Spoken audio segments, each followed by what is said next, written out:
two things. Number one, it's actually light outside when I'm recording, which is insane because I'm literally always recording at night because I never really have time until nighttime. But I boxed out my time well today. So for anyone who doesn't know me, my name is North Dakota, and I decided to make a video every day for a year in order to be more consistent in my creative endeavors as a musician, indie artist, and someone who's had an interest in YouTube for a very long time.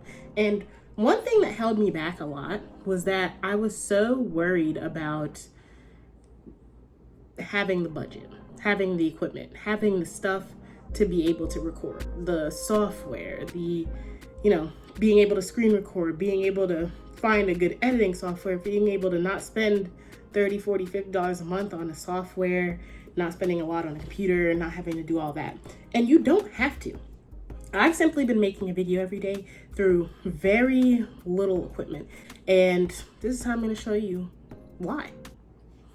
There's a few things that you need that are a little intangible. Your intangible assets. And one is just like personality, things that you're interested in, things that you can talk about, just a couple things like that. But you don't necessarily need a crazy camera. You don't necessarily need a crazy setup. One might seem a little minuscule, but it's this book right here. This book houses all my YouTube ideas. And a lot of times people on here will talk about, having a Notion setup or like some app or anything like that, like a crazy setup to be able to keep track of your to-do, managing your tasks, all that stuff. And I'm not saying that that can't be helpful, but I also am saying that sometimes keeping it simple and practical is the best thing that you could do for yourself, because you just open the door to being able to have a basic setup and build out instead of having a complex extreme setup and not really wanting to use it because it's just too complex and it has a whole learning curve in itself. And this is another conversation entirely, but the productivity aspect of YouTube and music and things like that, it can actually cause paralysis. I call it productivity paralysis, because you find things to make you more productive, but in the work to make that thing more productive, you're actually less productive. It's like busy work for yourself that you're not even realizing that you're doing in order to become more productive. And so I just avoid that entirely. I put everything in a book, and sometimes I have my notepad on my computer, but other than that, and occasionally my notes app. I will say I have used my notes app if I don't have my book nearby, but other than that, I basically use this for everything, and this houses all of my ideas. As you can see, I just did a video on this yesterday, by the way, on being able to have an idea book and making those ideas come to life. But in this book is a list of ideas that I've been using to be able to come up with ideas for my YouTube videos, be able to plan, all that good stuff. So that's one thing. Another thing is a tripod. Now, tripods are not that expensive. You can get one for $20. The one that I'm using right now that I'm holding, this is 20 bucks.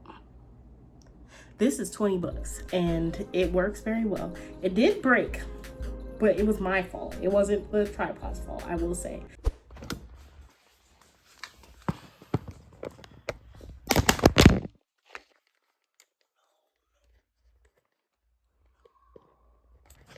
No.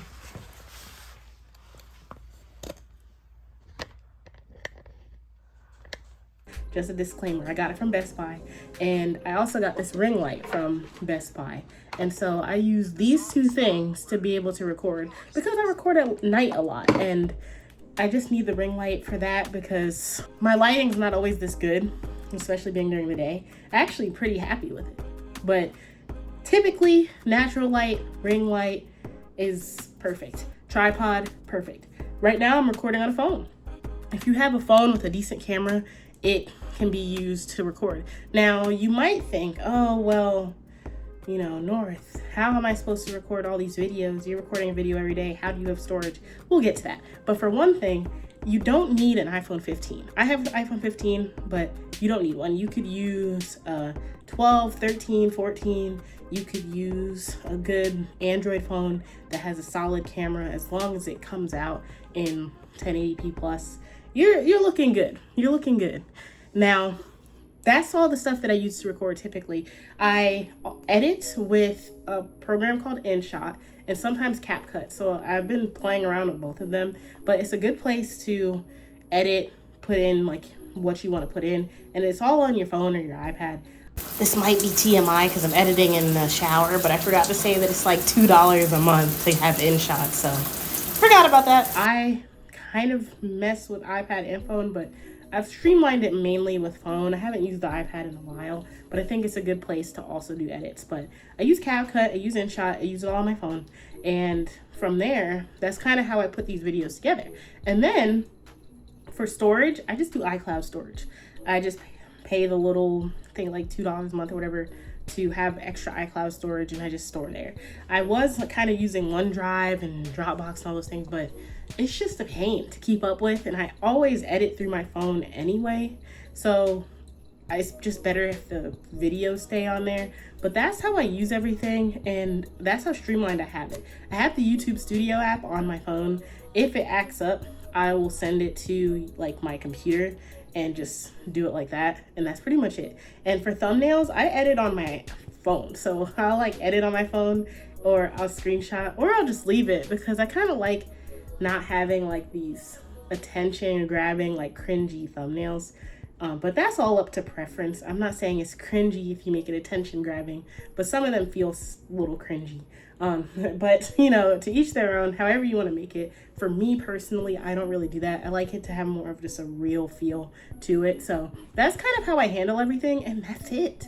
You would think it's a lot more stuff, but that's really the only things that I do to be able to put out these videos and create them. And it's been exciting, it's been fun, and being able to make a video every day has been something I'm very proud of, and hitting day 170 is something I'm super proud of, and I'm looking forward to the next half of the journey.